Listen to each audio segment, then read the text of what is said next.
कांग्रेस के किस अधिवेशन में पूर्ण स्वराज का लक्ष्य रखा गया था?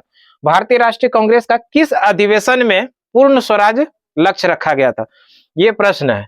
अगर हम लोग बात कर ले भारतीय राष्ट्रीय कांग्रेस का 1929 का लाहौर अधिवेशन, 1929 का लाहौर अधिवेशन, भारतीय राष्ट्रीय कांग्रेस का 1929 का लाहौर अधिवेशन, और इस अधिवेशन की जो अध्यक्षता किया था, किनकी अध्यक्षता में ये संपन्न हुआ था अधिवेशन?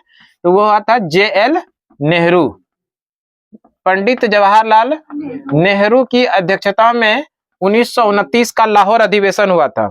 और इसी 1929 के लाहौर अधिवेशन में जितने भी कांग्रेसी थे उन सभी कांग्रेसियों ने पूर्ण स्वराज लक्ष्य रखा था, और सभी ने अपने आप को क्या कर दिया था, उसी दिन स्वतंत्र घोषित कर दिया था।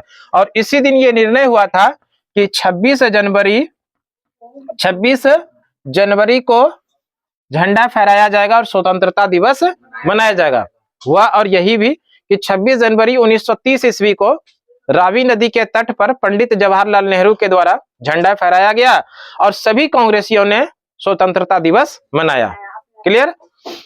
और तब से लेके 1947 ईस्वी तक भारत अपना स्वतंत्रता दिवस मनाता था 26 जनवरी को, है ना।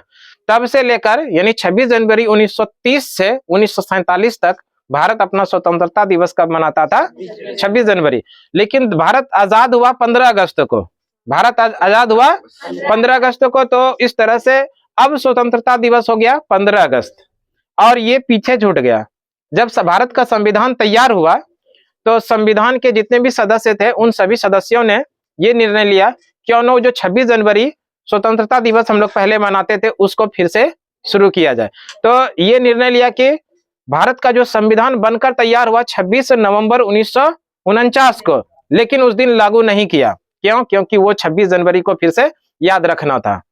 तो फाइनली सभी सदस्यों ने, संविधान सभा के जितने भी सदस्य थे उन सभी सदस्यों ने निर्णय लिया कि 26 जनवरी को ही संविधान लागू कर दिया जाए। फाइनली 26 जनवरी 1950 को भारत का संविधान लागू किया और तब से 26 जनवरी को गणतंत्र दिवस मनाया जाने लगा। लेकिन 1947 के पहले ये 26 जनवरी क्या मनाया जाता था? स्वतंत्रता दिवस। ठीक है, आते हैं प्रश्न पर। क्या था? कांग्रेस के किस अधिवेशन में पूर्ण स्वराज का लक्ष्य रखा गया था? तो भारतीय राष्ट्रीय कांग्रेस का 1929 का जो लाहौर अधिवेशन हुआ था, किसकी अध्यक्षता में हुआ? जवाहरलाल नेहरू की अध्यक्षता। इसी अधिवेशन में पूर्ण स्वराज का लक्ष्य रखा था और 26 जनवरी 1930 ईस्वी को पंडित जवाहरलाल नेहरू के द्वारा रावी नदी के तट पर स्वतंत्रता दिवस मनाया गया था। अब जाते जाते आप लोगों के लिए एक सवाल छोड़कर जा रहे हैं कि भारतीय राष्ट्रीय कांग्रेस के किस अधिवेशन की अध्यक्षता गांधी जी ने किया था? भारतीय राष्ट्रीय कांग्रेस के किस अधिवेशन की अध्यक्षता गांधी जी ने किया था? इस प्रश्न का सही आंसर आप लोग कमेंट में देंगे।